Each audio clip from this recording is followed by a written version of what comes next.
시간이 갈수록 아버지 앞에 점점 더 감사를 드리게 되는 것은 우리로 하여금 아버지를 더 가까이 계신 그대로 알게 하시고 이로써 우리가 우리 자신을 더 이해하고 있는 그대로 받아들임이 주께서 우리를 아심과 같이 우리가 주 안에 있는 우리 자신들을 받아 알아 회복해 감을 인함입니다. 아버지 진정 감사를 드리고 하루를 살아가는 것에 그 먼지 같음이 달라지지 아니하더라도 그 안에 이미나 영존하신 아버지 안에 저희들을 아신 바 되심 가운데 있다라는 그 복음의 사실을 또 알려주시고 우리의 하루가 영생에 닿아 있다라고 하는 이 사실로 우리가 하루를 살아도 정말 의미 있게 살아가고 주 안에서 모든 것이 또 합력하여 선을 이루시는 믿음 가운데 장성하게 인도하여 주심을 감사를 드립니다. 저희들의 살아가는 모든 삶의 한 발자국 발자국들마다 비록 그것으로 인해 어떤 결과가 나타나지 아니하더라도 오직 아버지의 뜻하신 바가 우리의 삶에 온전히 또한 임하신 것처럼 또한 나타나시기를 진정 소원을 드리옵고 이 시간에도 말씀이 또 저희들의 마음에 나누어지고 우리의 심령을 회복시킬 때에 깨달음이 있는 귀한 시간 되게 하여 주시옵기를 예수님의 이름으로 기도드립니다. 아멘.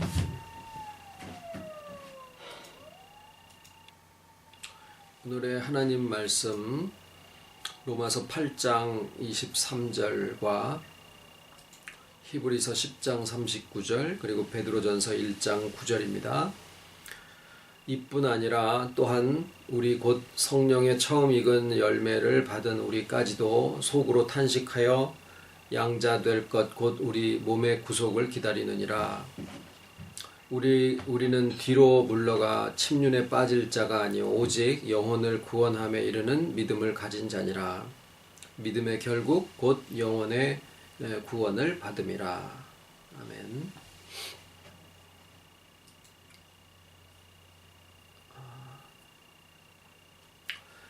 영혼에 대해서는 음부의 권세로부터 구원을 받는다라고 표현을 하시고요. 몸에 대해서는 대속을 받는다. 이게 이제 몸의 구속이다라고 표현이 되어 있는데 본래의 의미로 보면은 대속이라고 하는 용어를 사용을 하고 있기에 지금 이제 몸에 대해서는 대속을 받는다라고 말씀을 드립니다. 우리가 구원을 받는다라는 말과 또는 구속을 받는다라는 말과 또 대속을 받는다라는 말이 그냥 혼용이 돼서 그것이 그것이다라는 식으로 생각하기가 참 쉬운데 성경은 분명하게 대속을 받는 것과 구원을 받는 것을 구별하여서 사용을 하고 있다라는 사실을 먼저 말씀을 드립니다. 우리의 영혼이 구원을 받는다라는 것은 건져내진다라는 뜻이죠. 구원을 받는다라는 말이. 그런데 어디로부터 구원을 받느냐라고 하면 여러 가지 답이 나올 수 있어요.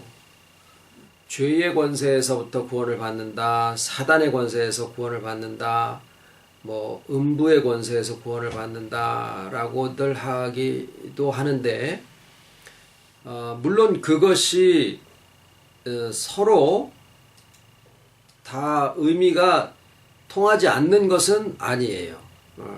그러나 우리의 영혼이 구원을 받는다라고 했을 때 어디서부터 구원을 받느냐라고 딱 물어서 얘기를 한다 그러면 음부의 권세로부터 구원을 받는다라고 이야기를 하는 것이 가장 명확하게 표현을 하는 것이 됩니다. 음부의 권세는 죽어있는 영으로부터 나오는 그 두려움이 그 본질입니다.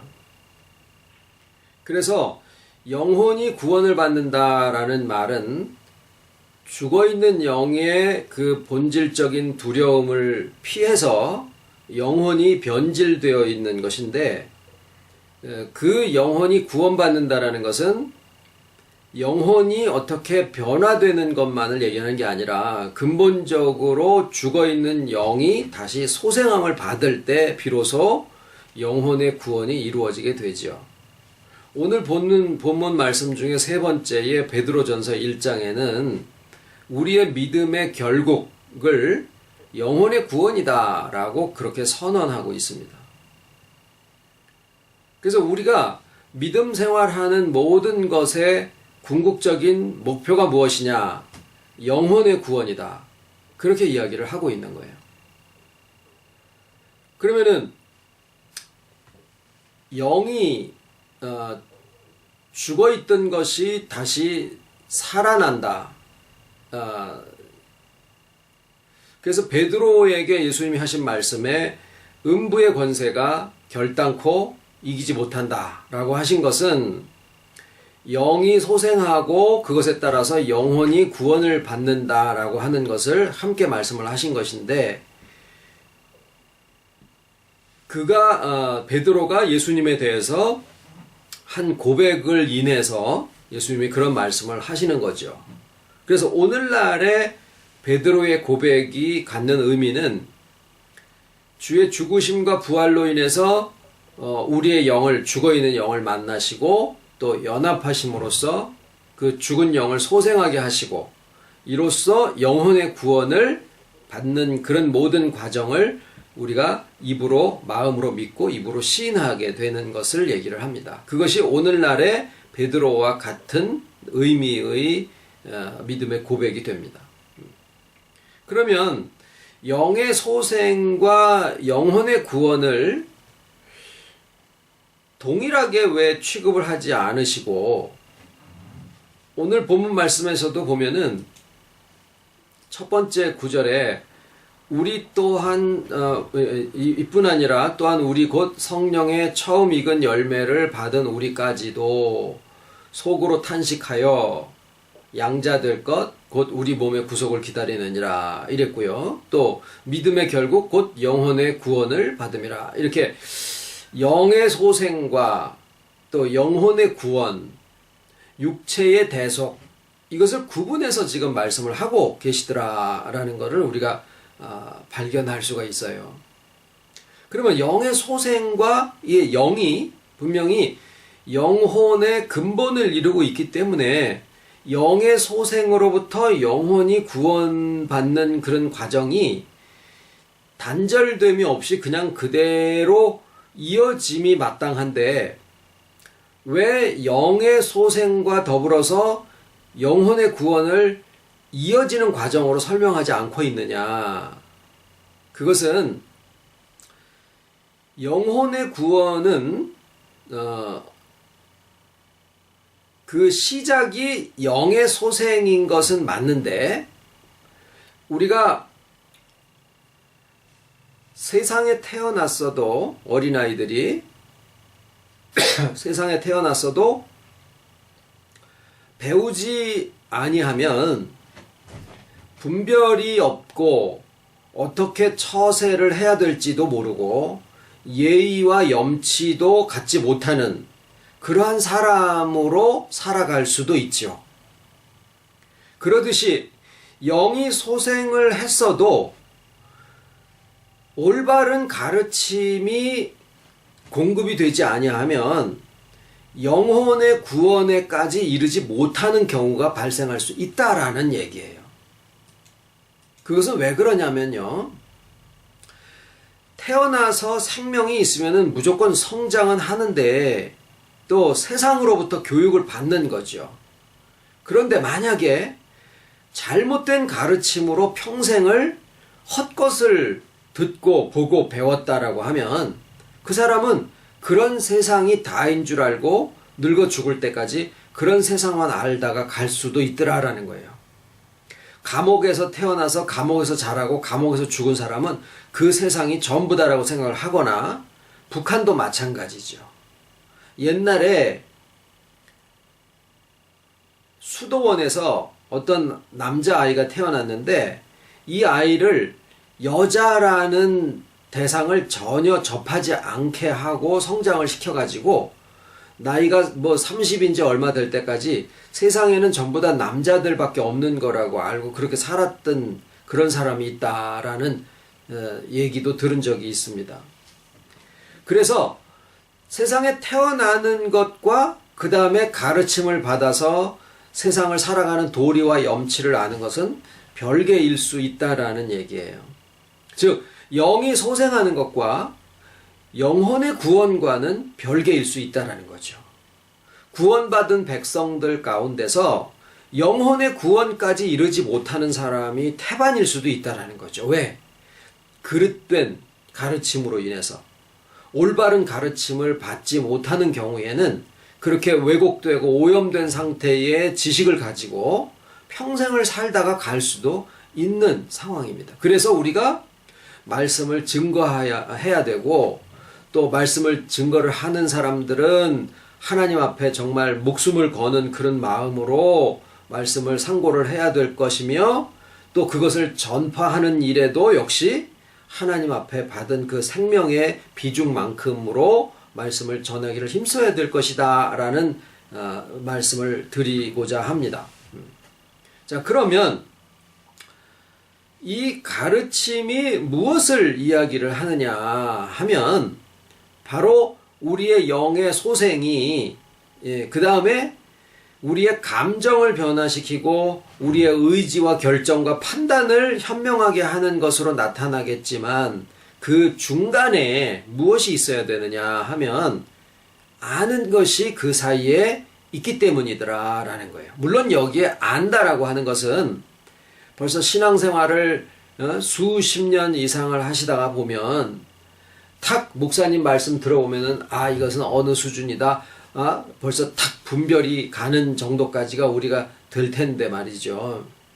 그런데 여기에서의 아는 바라고 하는 또 다른 말로는 지식이다라고 하는 바는 마치 마음속에 도장으로 이렇게 콱 각인을 해놓은 것과 같은 그러한 상태로 존재하기 때문에 그렇기 때문에 세상 사람들 말에도 사람은 참 안 바뀐다라는 말들을 해요.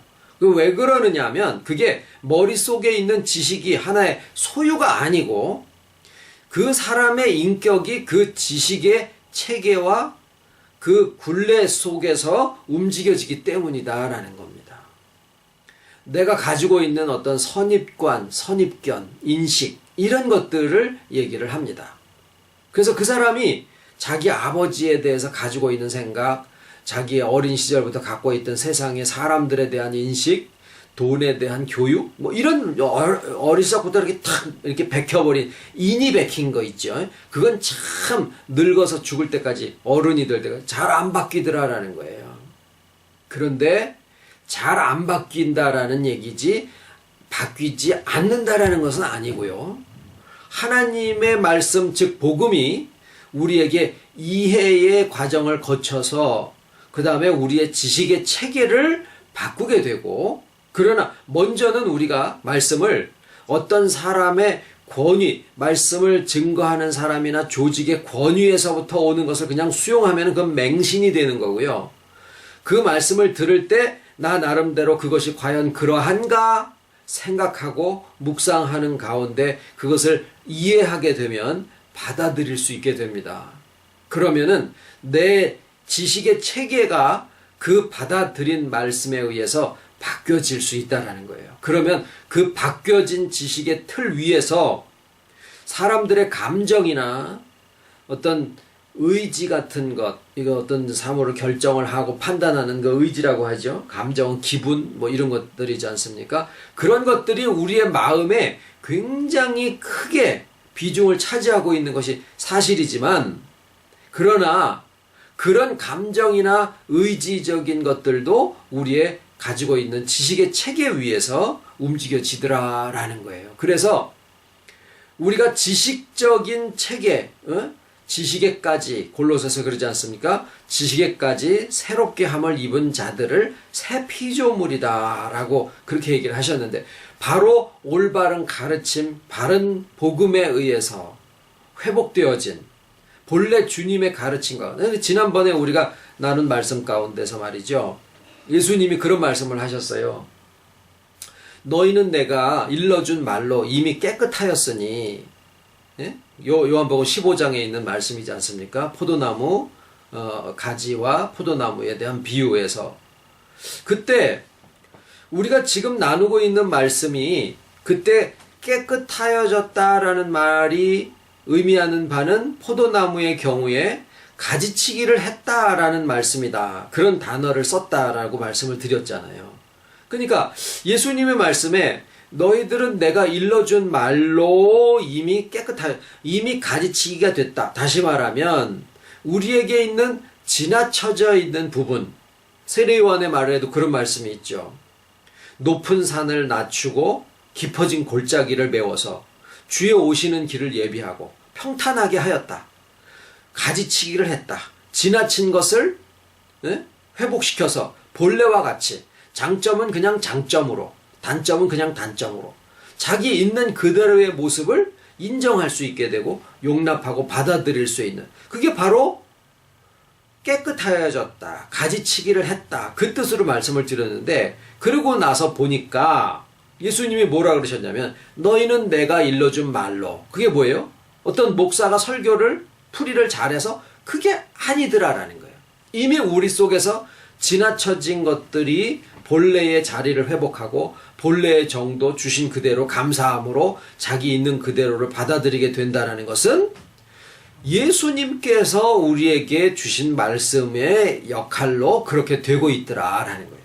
그런데 그 과정과 절차는 무엇을 바꾸신다고요?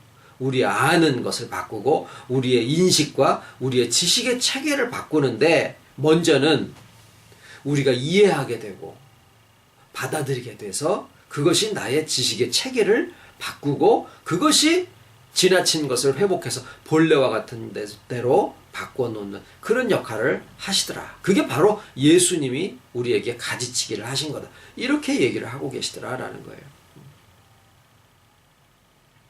그래서 우리의 지식에서부터 새롭게 함을 받아서 그 지식에까지 새롭게 함을 받게 되면 그 위에서 감정이 움직이고 그 위에서 의지가 현명한 판단을 할 수 있게 되어지거든요.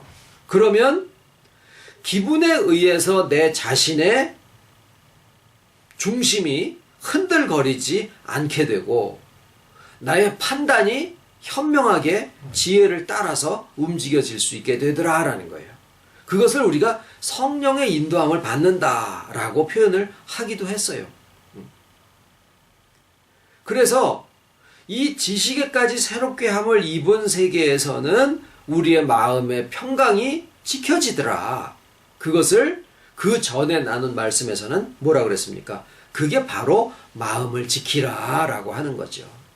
마음이 우리의 소유가 아니고 생각을 관찰해서 그것을 내가 통제를 한다라는 뜻이 아니죠.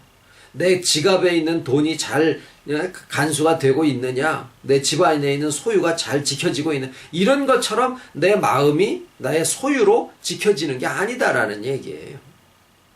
바로 그 말씀의 뜻은 지금 나눈 것처럼 주께서 부활하시고 영존하신 그 세계 속에서 지옥인 우리의 마음의 심령의 가장 깊은 곳에 임재하시고 거기에서 우리의 죽은 영을 살려주심으로써 그 사실을 우리가 듣게 됐을 때 그 올바른 가르침으로 주님과 나 사이에 누구도 낄 필요가 없는 그 말씀이 우리의 지식에 합당하게 받아들여지게 되고, 아 그래 맞아, 말씀이 그렇게 돼야 되지, 또 그래야지 나에게 있는 지나쳐져 있는 부분들이 다 제자리를 찾아서 본래와 같이 회복이 되어지지. 아 내가 나 아닌 다른 사람인 척 할 필요도 없구나.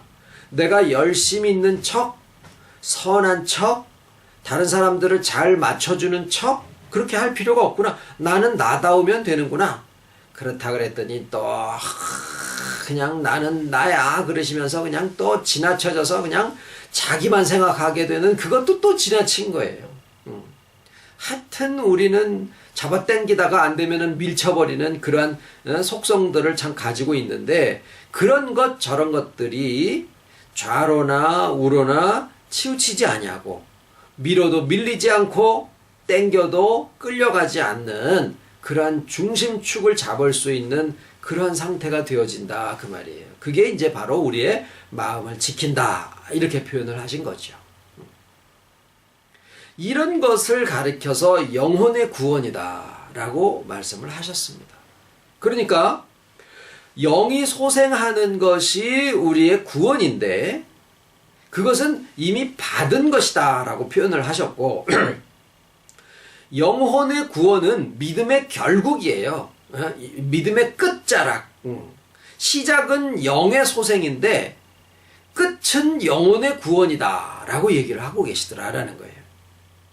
그러니까 우리의 믿음이 언제 시작을 했느냐?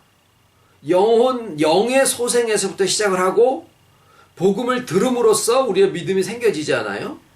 그러면 우리의 믿음의 끝자락은 어디냐? 영혼의 구원이에요.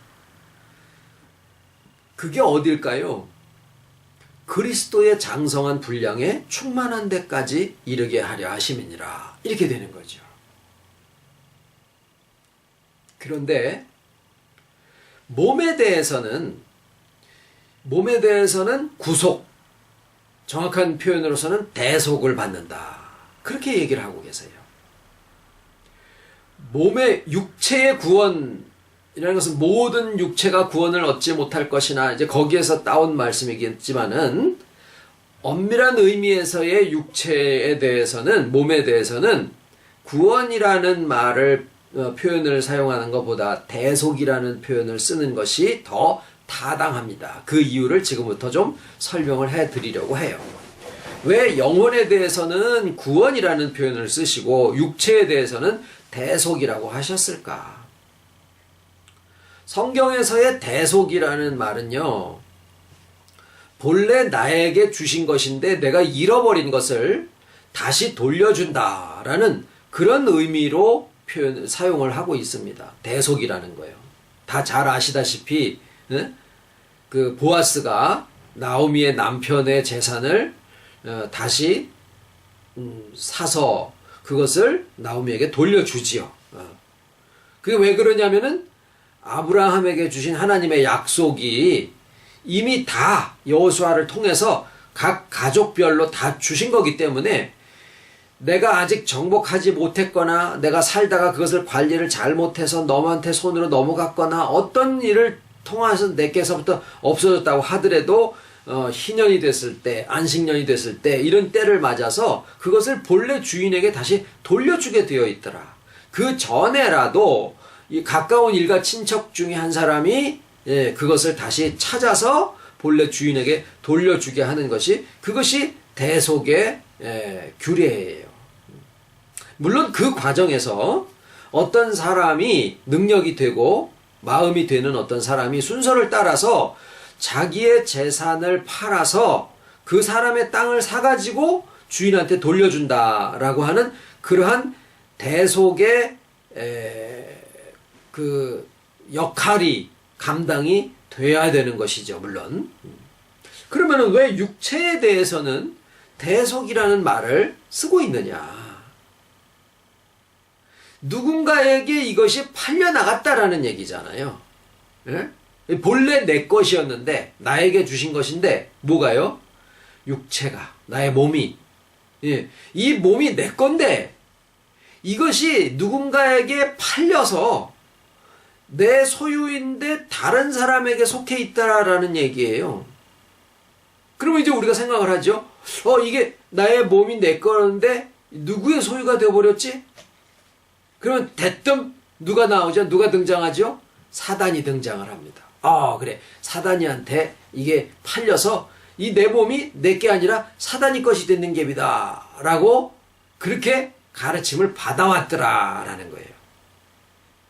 그러면은 예수님이 우리의 대속의 값을 치러주시기 위해서 그거를 사단이한테 그걸 값을 주고 치러주시고 우리도 어떤 사람의 대속에 우리가 주님과 같은 그리스도의 직분을 수행을 한다라고 하면은 사단한테 애따 떡 먹어라고 그래서 우리의 희생을 거기다가 이렇게 갚아준다라는 얘기일까요? 지나쳐진 것 중에 하나가 바로 사단에 대한 인식이 그 중에 하나입니다. 마치 사단이가 하나님과 대등한 자격으로서 하나님으로부터, 예수님으로부터, 성도들로서부터 대속의 어떤 값을 받아가지고 그것을 챙길 수 있는 그런 자격을 가진 존재인 것처럼 우리가 배워받고 그렇게 생각을 하더라라는 거예요. 아닙니다. 그렇지 않습니다. 우리가 회복된 지식 가운데서 바로 분별을 하게 되면 사단이라는 것은 그 권세를 잃고 설 자리를 빼앗기고 본래와 같은 자리로 돌아갈 수밖에 없게 돼 있어요. 우리의 의식의 산물이지 본래서부터 그런 권세를 가지고 있는 존재가 아니더라라는 거예요. 마치 그림자를 보고 놀라는 것과 마찬가지다라고 설명을 드릴 수가 있어요. 자, 그러면은 우리가 잃어버린 몸에 대한 소유권을 누가 차지하고 있을까? 내 몸이 내 거라고 생각했는데 실상은 몸의 대속이라고 하신 거를 보니까, 보세요. 제 말이 아니죠. 처음 성령의 처음 익은 열매를 받은 우리까지도 속으로 탄식하여 양자될 것, 곧 우리 몸의 구속을, 요게 이제 대속이라는 표현이에요. 리뎀션. 기다리느니라. 아직 안 돼 있다 그 말이죠. 그러니까 우리가 신앙생활을 오래 했어도 내 몸의 대속, 다시 말하면 내 거로 주신바 되어 있는데 그 몸을 내 것으로 다시 되돌려 받지 못했을 수도 있다라는 거예요. 탄식하며 몸이 대속받기를 기다린다라고 하는 걸 보니까 말이죠. 그러면 뭘 알아야 되느냐 하면 그것을 누가 소유를 하고 있느냐라는 거예요. 자, 한번 생각해 보시죠. 사람들의 몸을 누가 소유하고 있을까요? 사단이 괜히 신령한 그런 표현을 쓰지 말고요. 구체적으로 한번 생각을 해보시자고 말이에요. 내가 누군가에게 대속의 역할을 해주려고 그러는데 그 대속의 역할을 할 때 어떤 것을 오리를 가자고 할 때 십리를 가고 오른뺨을 칠 때 왼뺨까지도 들어대는 모든 것들이 우리의 발을 씻어주는 역할을 하는 것인데 발을 씻어주고 대속의 값을 치러주려면 그 값을 치러줄 대상을 바로 알아야 되잖아요. 하늘 공중에다 뿌릴 것도 아니고 땅에다 묻을 것도 아니고. 그러면 누가 우리의 몸을 소유하고 있느냐? 한번 생각해 보시자 그 말이에요. 내 몸이 내 건데 하나님이 나에게 주신 건데 틀림없이. 근데 내 몸을 누가 소유하고 있을까? 답이 있어요. 내 몸이 누구의 소유가 되어버렸냐면은 내 몸을 누가 차지하고 있느냐 하면 몸이 내 인격의 주체가 되어 있다라는 거예요. 어떤 사람이나 어떤 대상이 내 몸을 소유하고 있는 게 아니라 사람들의 인격에 있어서 몸이 원래 주인으로 있는 게 아니에요. 몸이 주체가 아니에요. 그런데 사람들이 영이 죽어 있다 보니까 그리고 영이 살아났어도 올바른 가르침을 받지 못했을 경우에 영혼의 구원을 받지 못한 상태에서 예의와 도리와 염치를 터득할 만한 공부를 못했을 경우에 그냥 무지몽매한 상태로 그냥 살아가는 것처럼 올바른 가르침을 받지 못한 어떤 영의 소생을 받은 택하신 자다라고 하더라도 영혼의 구원에 이르지 못하는 경우도 있다고 말해요. 그러면 여전히 자기의 영이 소생한 사실 자체를 깨닫지 못하고, 왜냐하면 영이 나에게 깨달아지는 게 아니거든요. 그걸 믿음으로 인식하게 되어지는 부분인데 믿음이 올바른 가르침을 받는 데서 생겨지는데 그릇된 가르침만 받다 보니까 영이 소생했어도 그 소생한 것이 우리의 영혼의 구원에까지 효과를 미치지 못하는 경우들도 있더라라는 거예요. 그래서 우리가 어떤 사람의 영혼을 구원하기 위해서 영을 소생시키기 위해서 영을 소생시켜서 그 사람에게 내가 구원을 줘야 되겠다. 이거는 우리의 우리의 소관이 아니에요. 그거는 예수님이 하나님의 주권 속에서 하시는 일이고, 우리가 하는 것은 뭐냐면 영이 소생을 했어도 가르침을 제대로 받지 못했을 경우에 영혼의 구원에까지 이르지 못했을 수가 있거든요. 그래서 영혼의 구원을 얻게 하기 위해서 올바른 가르침을 전파하는 것이 우리가 하는 전도의 사역이에요. 그리고 또 한 가지는 뭐예요? 또 한 가지는 우리에게 그러하였듯이 하나님의 택하신 자녀들의 몸을 다시 돌려받아서 그 사람에게 돌려주는 일을 하는 거. 그게 뭐예요? 그리스도의 대속의 역할을 하는 거예요. 그게 대속의 그리스도의 직을 수행하는 겁니다. 보아스와 같은 일을 하는 거예요. 축복의 직책이죠. 근데 누구로부터 돌려받을까요? 바로 몸이 주체가 되어, 그러니까 영이 죽어서 그 두려움을 피해서 도망가려고 하다 보니까 눈에 보여지는 것들, 손에 쥐어지는 것들이 실상인 줄로 알고 살 수밖에 없는 그런 존재가 되다 보니까 몸이 인격의 주체가 되어버린 거예요.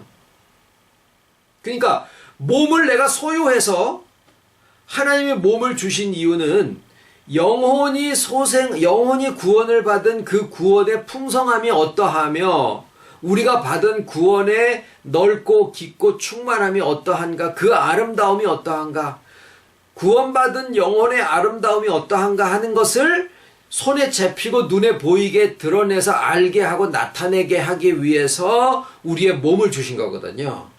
몸으로써 표현하고 몸으로써 이루어지게 하기 위해서 우리의 몸을 하나의 기업으로 주신 건데, 이게 바뀌다 보니까 몸이 주인이 되고 심지어는 몸이 하나님이 되어 있더라라는 거예요. 거기까지는 우리가 혹시 동의하지 못할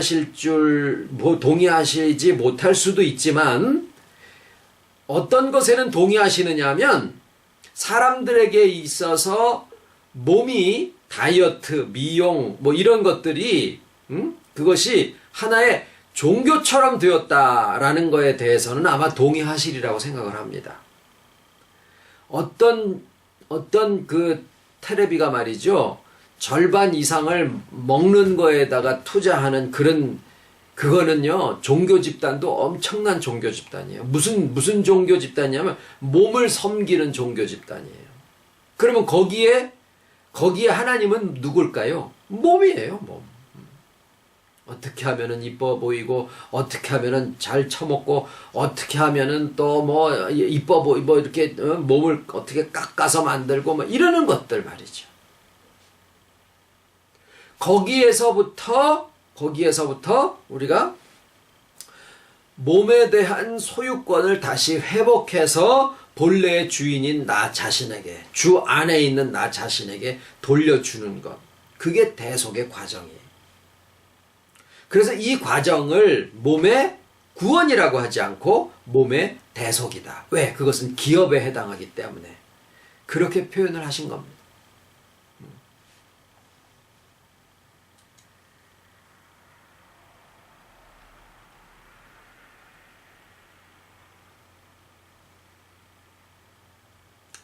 그래서 우리가 영은 소생함을 받고 오직 예수님의 전적인 그 연합의 사역에 의해서 그렇게 되어져. 지옥에 가심이 곧 우리의 죽은 영을 만나신 것을 얘기를 하죠. 그리고 거기서부터 우리에게 올바른 지식과 올바른 가르침을 주심으로써 우리의 영혼이 구원을 받는 그런 과정을 지금 우리에게 인도하여 주고 계시고, 그 다음에 그 과정에서 몸은 대속을 받아서 거기에 누가 필요할까요? 서로가 발을 씻겨주는 그 과정이 필요합니다. 내가 너보다 잘나서 내가 너를 위해서 발을 씻겨줄게. 이게 아니라는 거예요. 내가 네 발을 씻겼으면은 내 발은 또 네가 씻겨라. 그 서로라고 그러셨지, 한 사람이 잘나서 다른 사람의 발을 씻겨줘라라고 얘기를 하신 게 아니다라는 점에도 우리가 주목해서 봐야 됩니다. 꼭 어떤 안 믿는 사람들, 아직 믿음을 모르는 사람들에게 대해서만 아니라 우리가 알고 있는 모든 사람에게, 예, 서로가 서로 발을 씻겨주는 그것이 바로 몸의 대속. 그리고 그것이 이제 어떻게 해서 양자의 세계로 가게 되는가 하는 것들에 대해서는 또 기회가 있는 대로 다시 나누도록 하겠습니다. 그래서 그리할 때에, 예, 어떤 때냐면 몸이 대속을 입음으로써 이제 비로소 우리에게 무엇이 주체며, 주와 연합한 나 자신이 주체가 되고, 또 몸을 거기에 우리가 대속함을 입었을 때 주체의 위상이 본래대로 회복이 되어져서 오히려 몸도 풍성해지고, 몸이 끌고 가는 삶을 사는 게 아니라, 우리가 몸에서 나는 소리를 듣는다라고 하는 것은 몸의 욕구에 복종하는 것을 얘기하는 게 아니라 우리가 몸을 잘 관리한다라는 차원에서 몸에게서 나오는 소리를 듣는다라는 표현을 쓰는 것이지, 몸이 나의 주인님이 되시고 몸이 나의 하나님이 돼가지고 거기에 복종하고 그것을 섬기는 그러한 삶을 사는 것을 얘기하는 게 아니라 그 말입니다. 그렇게 제자리를 찾았을 때 몸 자신도 풍성해지고 하나님의 창조의 아름다움을 나타낼 수 있는 가장 효과적인 그러한 지체가 되어질 수가 있습니다. 영혼은 또 몸이 있음으로써 그 지혜와 풍성함을 눈에 보이고 손에 쥐어질 수 있도록 드러낼 수 있도록 하는 그러한 모든 세계가 가능해지게 됩니다. 주기도문으로 예배 마치겠습니다. 하늘에 계신 우리 아버지, 이름이 거룩히 여김을 받으시오며 나라의 임하옵시며 뜻이 하늘에서 이룬 것 같이 땅에서도 이루어지이다. 오늘날 우리에게 일용할 양식을 주옵시고 우리가 우리에게 죄 지은 자를 사하여 준 것 같이 우리 죄를 사하여 주옵시고 우리를 시험에 들게 하지 마옵시고 다만 악에서 구하옵소서. 나라와 권세와 영광이 아버지께 영원히 있사옵나이다.